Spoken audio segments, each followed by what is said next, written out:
folks, it is that joyful little ditty, which means that we are here. It's time for another week of the Rec Poker Podcast. Thank you so much for joining us.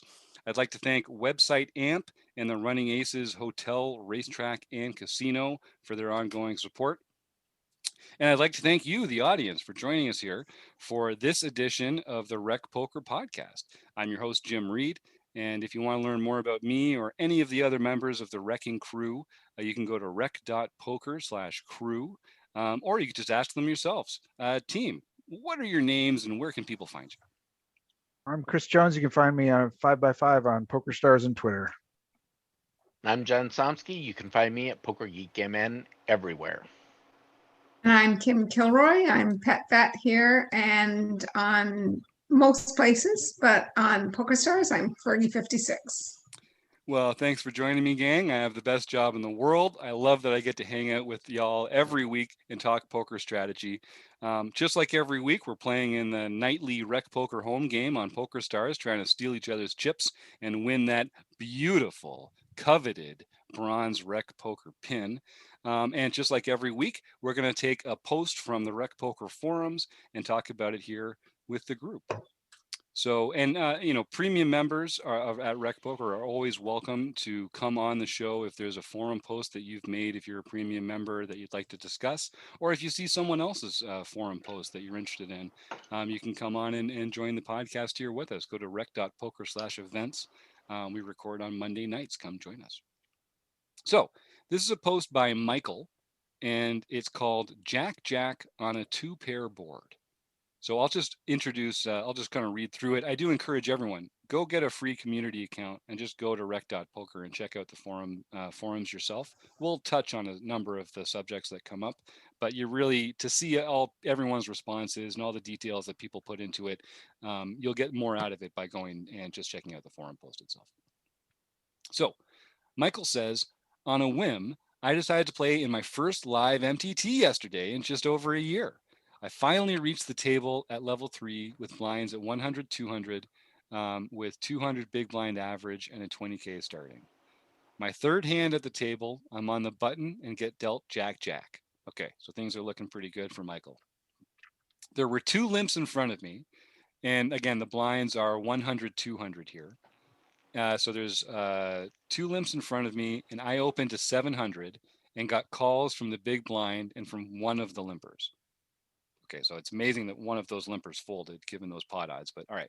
So we see a flop of a rainbow 299 where it checks all the way around to Michael, and he bets 1,300. We don't actually know exactly what the pot is here, and I don't do math live on TV. We talked about this already, but checks to me, bets 1,300, the big blind calls, and the third player check raises up to 3,700. Michael's taken a bit aback, but calls, and the big blind folds.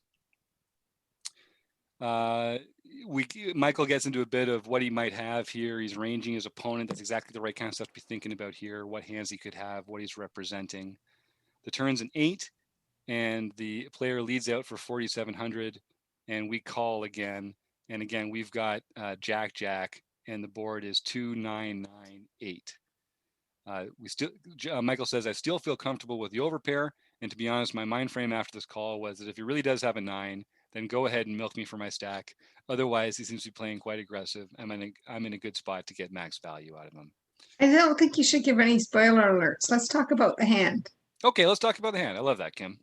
Get right into it. So well, yeah. So the first thing I will say is I would just encourage every potential listener to get this kind of mind frame out of your thinking, which is if they've got a 9, if they've got it, they got it. Let's just get all the chips in, because you started this hand with 100 big blinds. To say, oh, well, I got jacks. If they have a 9, well, here, have my 100 big blinds, I think is not really where we want to start our thinking. We've really got to think about, okay, well, could they have a 9? How likely is it for them to have a 9? If they have a 9, can I fold my jacks? Well, yes, you can. You can fold them quite easily.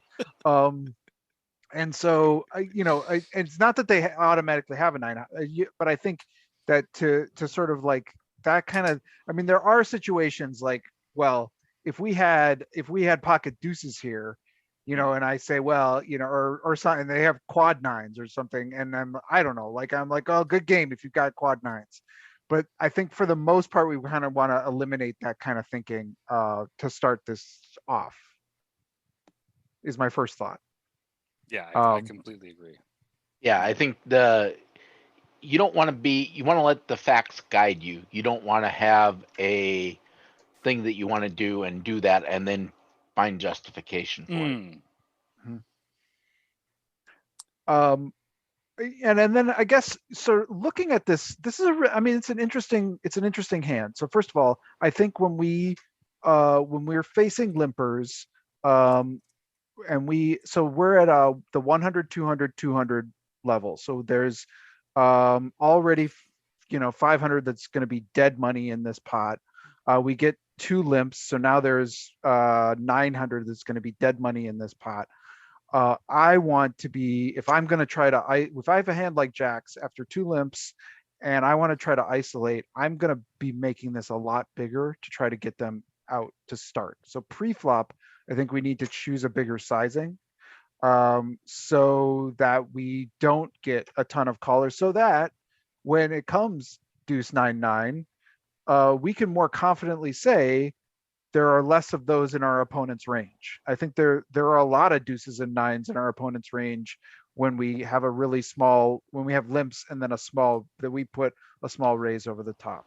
And so I would probably, let me think. We got 500. Would say go 3.5 plus 1 for each limper Yep. Yeah. in this So spot. yeah, I agree. So we probably want something like 1,200, something like that even. That seems like at least that's putting them to a real decision. Yeah. Yeah, I know Kim's got that great formula for how to think about it. So that would be, I think, 11.5 if you wanted to do that. Or sorry, what am I saying? That would be 1, 2, 3.5. This is why we don't do live math. We already talked about this, guys. What was that, 5.5? Three and a half big blinds would 1,100. be 350. Yeah. Yeah, so Yeah, 1,100. Yeah. And Yeah, and that's what I was would be thinking. I was thinking 1,200 is what I would probably do with this. So somewhere in that, I mean, like, regardless, it needs to be bigger than this. Like, we want to, at the bare minimum, I mean, hopefully, maybe we just win this, right? And Jax is a hand that's okay to win a small pot with. And if we don't, we want to isolate. We don't want to go multi-way with Jax. So we just need to make this bigger to start. Once we get there and so now we're multi-way on a deuce 9-9 flop that has been limped and we've let people in. And we've got, we're on the button, right? So we have position. We've got ultimate position. Yeah. This is a spot that I'm actually considering checking quite frequently. Not betting this flop into this multi-way spot. I think I frequently have the best hand. I'm not sure that I accomplish a ton by betting, other than, I'm probably, the best thing that I can do right now is to chase away some overcards. That's probably the justification for betting. And I can probably get rid of people if they've got some aces, kings, or queens. So I think that a small bet gives us some protection against overcards. Yeah. And so I can see a small bet here, but this is often a spot that I will consider a check too. But I think either of those options is fine. But because what is really messy about a flop like this is it's a really good board. It's really hard to deal with a check raise on a 9-9 deuce board, especially a one where we haven't isolated as much and we haven't eliminated these hands. Both of our opponents can have a ton of nines, and once we get check raised, this hand gets really dicey really quick. Yeah, and it's one of those boards, like paired boards like this. There aren't a lot of natural draws. There's not a lot of natural bluffing candidates. So one of the things that it makes them good c-betting candidates, because it's just hard for lots of hands to coordinate with this board. That also means that they're good check raising boards, because if you're playing honestly, you should really only be doing it with very strong hands. And if your opponent is c-betting too much in spots like this, which they probably should be, that's the best way to get them to fold a lot of that stuff with your bluffs. So there's kind of like a leveling war that goes into it. And I think monotone flops are a very similar spot where, as Kim says, you can make a very small bet and leverage the part of their range that you're trying to affect. So if you're trying to get them to fold king queen on a jack high flop, you don't need to bet half pot or 2/3 pot to get that to happen, because the part of their range that you're trying to get to fold is a low equity part of the range. They're going to fold to a small part, and you're just not going to get them to fold a 9. You're not going to get them to fold pocket 10s. You're probably not going to get them to fold like pocket 6s, pocket 7s either. So don't even target that with your bet sizing. Make that small bet, leverage those overcards that you do want to get to fold, and then you're not bloating the pot. When they do have a 9, you have a lot more room later. I think that makes a lot of sense. I don't think this is an easy board to check raise. Like, I don't think this is an easy board to raise, especially with 3 players in the hand, unless you have exactly a 9 Right. or exactly pocket 2s. So other than that, I don't think it's like, even with 10s, you're not that comfortable because you have the big raiser. So even if you've called with pocket 10s, they have all the over pairs in their range. So I don't know if this is a great board for, like, as opposed to like 9-8-7 with 2 hearts kind of thing would be an easier board for the big blind to check raise there. I would only be check raising here from a frequency point of view, not from a hand strength point of view. So I would just be choosing this as a spot to check raise where my opponent is c-betting a lot. They can't have much on boards like this as well. So maybe with 2 players, but this has got 3 players in the hand, and I think that makes a huge difference. That's a good point. That's a great point. Well, and that's a good point, because we do have an intervening call here. So we bet the big blind flats, and then it gets check raised. And we really do need to, I mean, like, I think we have to consider that there's some, I mean, like, I know we say, well, if they've got a 9, they've got it, but I mean, I think we really have to take that pretty seriously. This is a board that is going to get, because we've got to expect other bets are coming. Our jacks are really vulnerable already. Yeah, and when that player does make the check raise, the big blind player is still in the hand, as you're pointing out, Chris. And even though we know that the big blind folds to the action, that big blind has a lot of 9s in their range. As played, it's a perfect spot for a call with a 9 when you're big blind. Yeah.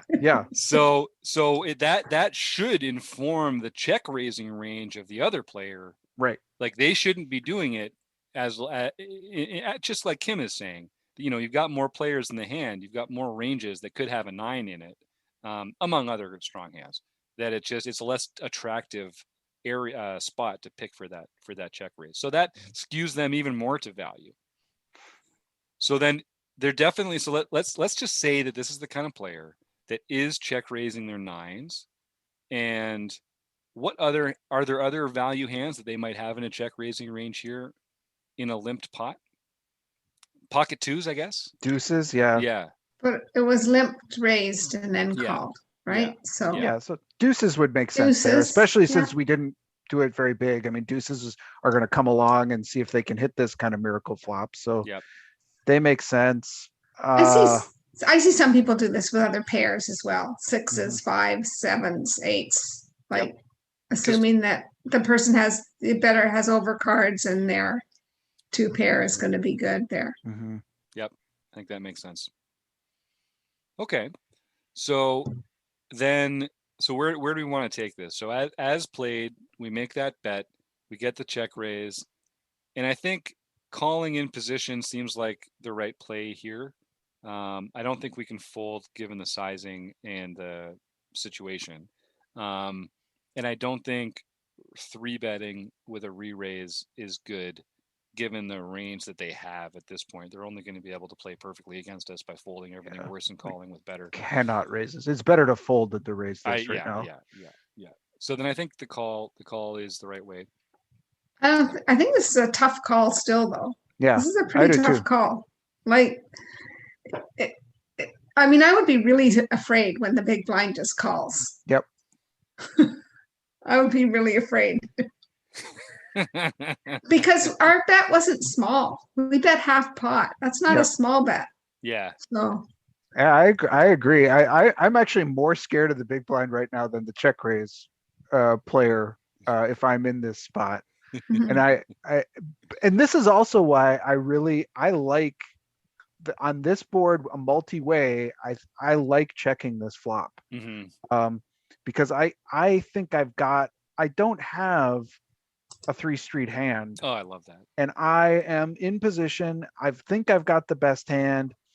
Yeah, I could, an ace or a king or a queen could come on the turn, but I'm less concerned about that happening than getting into this kind of spot where I'm just,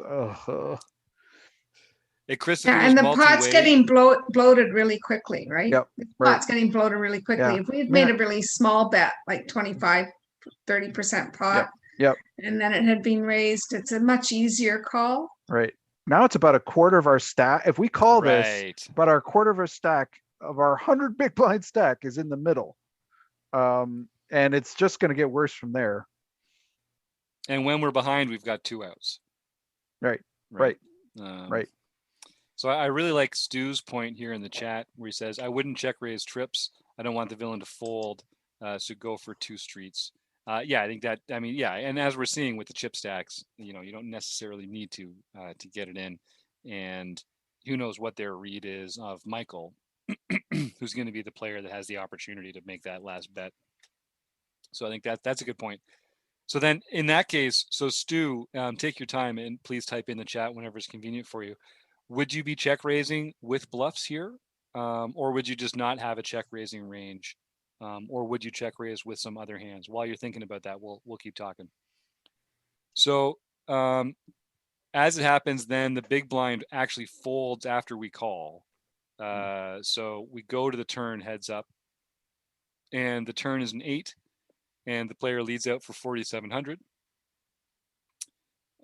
Any thoughts at that point? Are we calling? Are we like, I don't think I can fold now, given that we called the check raise on the flop. That's a pretty good card for us, or for our, it's a pretty good card for us, really. Are we calling? Are we folding? Again, I don't think raising makes any sense.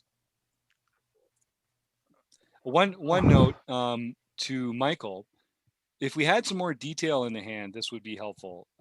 It's not clear what some of the stack sizes are or what some of the pot geometry has resulted in. There's some other And it's like, the 8, positional turn stuff. 8, turn 8 is it a flush card or not?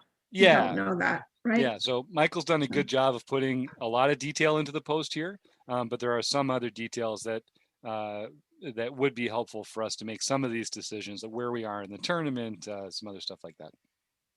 I know it's still early enough in the tournament, but Yeah, I made a point of saying the SPR is only 1.5 to 1 right now. Like we're right. getting very quickly committed to this pot.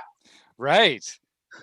And one of the things that I think about when people check raise and we call them, right, that when they go ahead and barrel turns after going multi-way check raising and getting called, like some people take that check raise line as their sort of one and done bluff line, right? Like they're sitting there, right, okay. And so I don't think this 8 has probably improved like to a point that's beating us a ton of whatever that check raising range is, unless it's specifically pocket 8s, which might be a good check raise bluff because it's going to block some 9s. Yeah, I suppose. So maybe somebody might take their pocket 8s and now have hit their miracle card. But oh boy, When somebody does this, when they barrel after they get their check raise called, it really leans towards value. I mean, there are people who are capable of check raising and then barreling again, but we're swimming deep into value waters right now.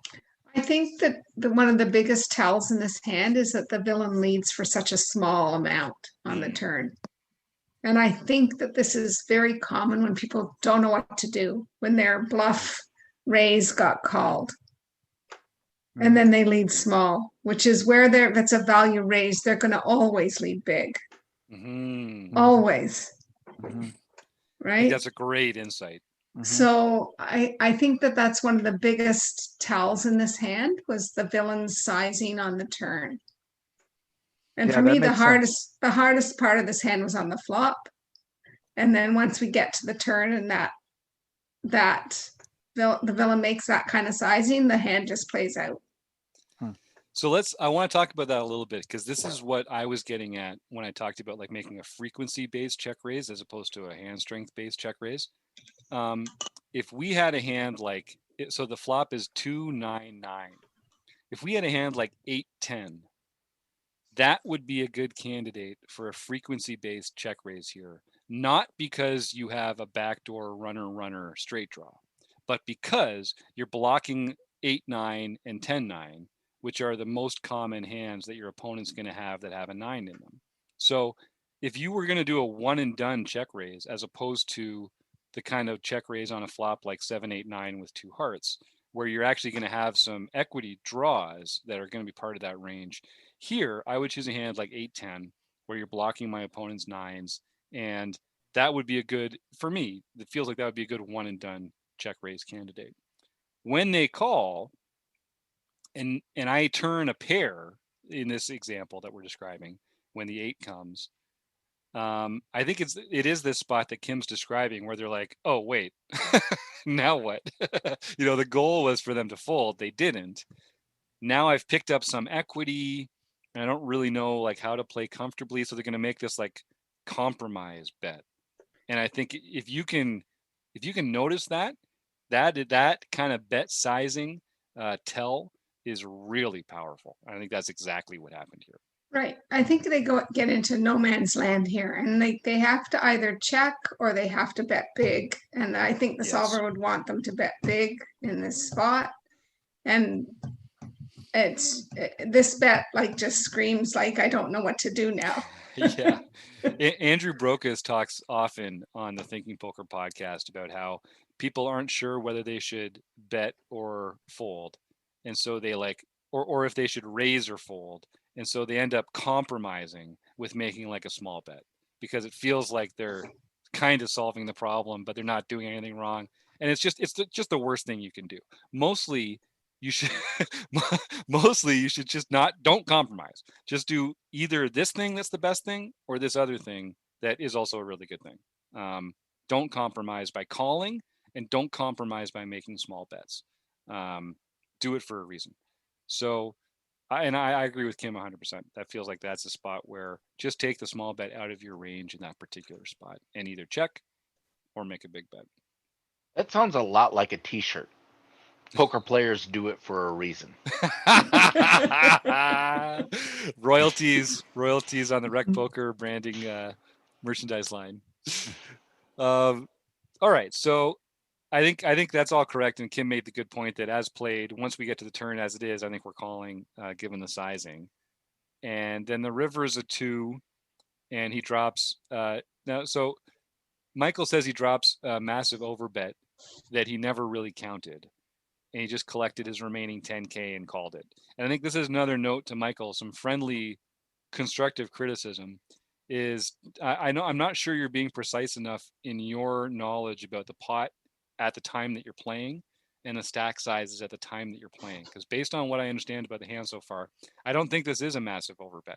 I think it's, a fairly large bet, but well, he may have put his entire stack in, but it doesn't matter because you only have 10K behind, right? That's the like, it doesn't matter how many chips he's just put in the middle. Yes. It's a 10K bet. And that's Right. the part that I think is sort of the missing piece. Yeah, good clarification, Chris. And Michael does point that out in there, but it's like that also the stack size is earlier in the hand. Like that's something you should be thinking about when you're considering, am I going to call this check raise? What is the effective stack becomes really relevant to that conversation. So Michael does call, and he says, if he's got the 9, then good game.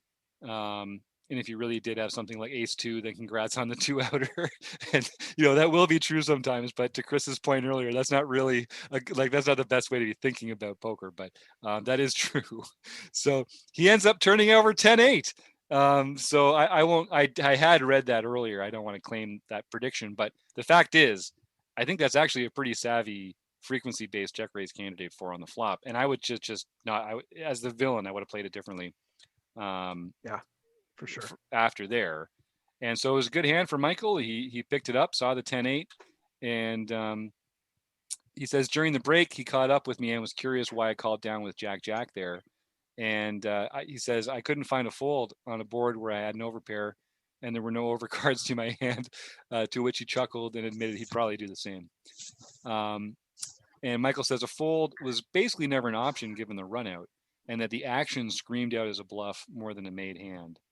And I think we've kind of gotten at some of that, the sizing and the line that they took. Kim? Right. But I would say that the action doesn't scream out a bluff necessarily. And I think that a lot of the time he's going to lose this hand. Yeah, for sure. This screams value to me. This line, and you caught a bluff this time, and you might be naming it as like an obvious bluff in retrospect, but I think if you played this hand 100 times and you face this line, you're going to lose your stack more than you're going to win it. Thanks, Chris. That's such a good point. Yeah. Versus 2 opponents here, I think there's often going to be a 9 out there. So. And we got another comment in the post here from I'm a Luigi, who we talked about last week in their own forum post. And I'm a Luigi replies to Michael here and says, with 2 limps, we need to be opening larger than 700. It's important to maximize equity at every spot in the hand, and we're crushing the range of the limpers. Every extra chip we can get them to put into the pot when they are behind helps us win more in the long run. And it also helps you more clearly define their ranges. When they're getting such a good price to call your undersized raise, ranging their hands is much more challenging. They can have many more combos with a 9 and even some combos with a 2. Glad it worked out for you, but I think this should actually be a fold on the river without a live read. So yeah, full points, I'm a Luigi. I think that's exactly what we've kind of decided here. And exactly as you say, you benefit from, with the larger sizing preflop, you benefit from clearer, more defined ranges. You add more fold equities to just win the pot outright more times. And you're also building the pot with your value hands so that the pot geometry means that it's a bigger pot for you later when you do have a value holding and you get to choose the size of the pot in position. That's all well said there. Right. I don't think it's a fold on the river though, personally.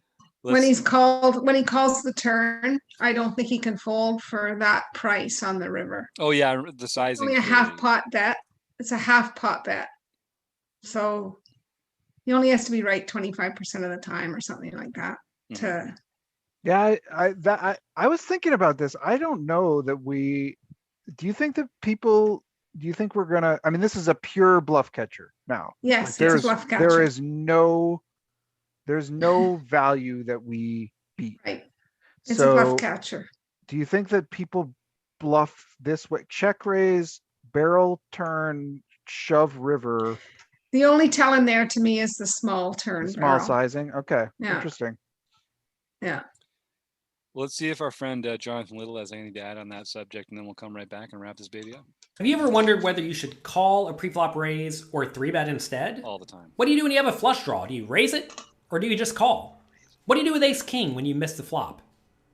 Are you tired of guessing about what the right play is with your particular hand? Well, my name is Jonathan Little, and I am a 2-time World Poker Tour champion and creator of PokerCoaching.com, where we offer over 1,000 interactive hand quizzes where you play a hand and then get real-time feedback from our world-class pros. Don't guess and don't stress. Just register for your free account at pokercoaching.com/recpoker right now. There you go, folks. WSOP 2021 is coming up. There's a Rec Poker House down in Vegas.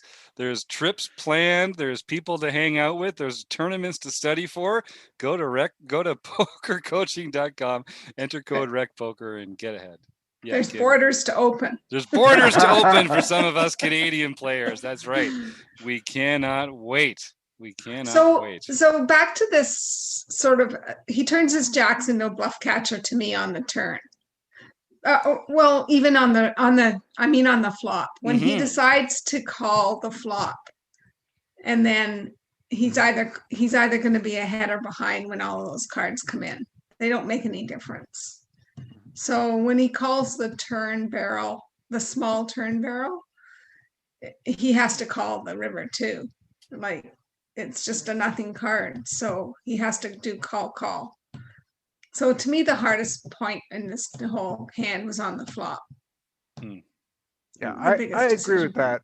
But I think I'm still probably folding this river. I mean, I hear what you're saying and the odds are, but I need to know something that my opponent. Then why wouldn't you fold the turn here? Well, I'm just saying when he decides to call the turn. We're giving me older. I've just arrived at this river and I've played. Right. I don't think I'm playing this way, but I think if Chris, I did, I'm probably folding. I agree with you 100%. I'm just saying, if you called the turn, then you have to call the river. Yeah, fair enough. Yeah, and Chris would have raised over the Limpers larger pre-flop, so there would have been a different dynamic. We would have had a different pot size, and like that's another thing here. Like honestly, we got to be thinking about the river bet when we are raising over Limpers pre-flop. Okay, we got to be thinking, what is our hand right now? Does our hand benefit from a low SPR or a high SPR? And before we even think, okay, how many people are in the hand? Like you got to think about sizing, stack sizing, bet sizing, raise sizing, pot geometry. Pot geometry is not just a clever name for installation art that I build in the dish rack of my kitchen. Pot geometry is a really important function, and the sizing that you choose pre-flop has these knock-on effects later in the hand. And I think you would have had a very different turn decision if you had made a bigger raise pre-flop, because the pot would be bigger. That turn sizing would have been different, and that might have given you an opportunity to make a different decision in this hand. And he may have very well gotten 2 folds pre-flop. Right. With a 8-10 offsuit, right? Or whatever the guy had. Right. Yeah, he's not calling. I see your face, Chris. I like, hello. So what I want to know is when he decides to call the raise on the flop. Why doesn't he just jam instead?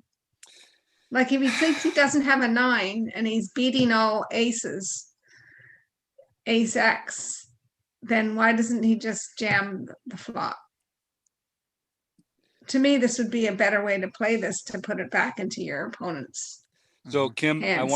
Like obviously you're always getting called if they have a 9, but if you're going to call down to the river and lose your chips anyways, now you're giving them a chance of hitting their ace or their king or whatever they have. I think that's a great tension, and I think and I wish I knew the answer to that, man. Like I think when it's me, I always think about like what are the errors that this opponent is more likely to make. Or is this opponent more likely to make a calling error or a betting error? And if it's a calling error, then this is the spot to get it in. But if we feel like this is the opponent that is going to barrel off too wide, then I'd rather be letting them make that error instead. Right. I'm not sure we know enough about them, but that's how my brain looks. I agree. I just find this is a really tough spot in tournaments. You get in there, you have 100 blinds, you think you have all these chips to play with, and then all of a sudden you're bloated in this pot. You're and like your whole chip stack's coming into play. Yeah. And it's like really tough spots. And Stu said something earlier that I didn't get a chance to repeat into the group, but Stu put this in the chat. He said it comes down to a bad fold is better than a bad call. And particularly in tournament poker, it's true because the chips that you lose are worth more than the chips that you win. And, it's just, yeah, it's a different dynamic. It's a different dynamic in those in that situation. Okay, well, any other thoughts on this? No, good tough spot though. I like these ones because we Yeah. all get ourselves into these tough spots, and we suddenly look at a pot that's blown way out of proportion, and suddenly half our chips are in there, and it's like, now what? Yeah, that's right. How did that happen? Yeah, and I think as Chris says as well, like you always do just have the opportunity to fold, even though you might feel like, given the odds, you're like, you have to call or you owe it to some formula to defend at a particular frequency or something. That's all true. And that's all well and good, but you still always have the chance to just listen to your nose and listen to your gut and make a fold if you think it's the right play. Especially with over pairs, I think just getting this out of your lexicon of like, well, if they got it, they got it. I mean, I think that we can fold over pairs, right? And there are times to do it and there are times not to do it. And differentiating between that is really the art of this game, I think. And one really important feature about over pairs is that they're a one pair hand. Mm-hmm. So if anyone has Poker Tracker at 4, go filter for one pair hands in your database and see how you're doing. See how you're doing lifetime when you go to showdown with one pair. You will be surprised how good a hand one pair really is. And yeah, an over pair is better than top pair, and top pair with a top kicker is better than medium pair. But one pair hands are not huge chip winners in the grand scheme of things. People lose a lot with one pair. They win a lot with one pair. You trade chips around with one pair hands. So it's not a spot where you're like, I can't wait to get every chip into the pot because I have an overpair. Often. Yeah, thanks, Kim. I know I'm the same way. Take it. But this was a 2-pair hand. Yeah, that's a good point. Yeah, that's right. It's a 2-pair. All right. Well, we're not going to top that. We got to go out on a high note with that. Is there anything else that we should talk about? Because that feels like the perfect way to sum it up. All right. Well, I want to thank Website AMP and Running Aces Hotel, Racetrack, and Casino. I'm Luigi and Michael, Kim, John, and Chris, and of course the big dog Steve Friendland and all our listeners. See you again soon. Thanks, everybody.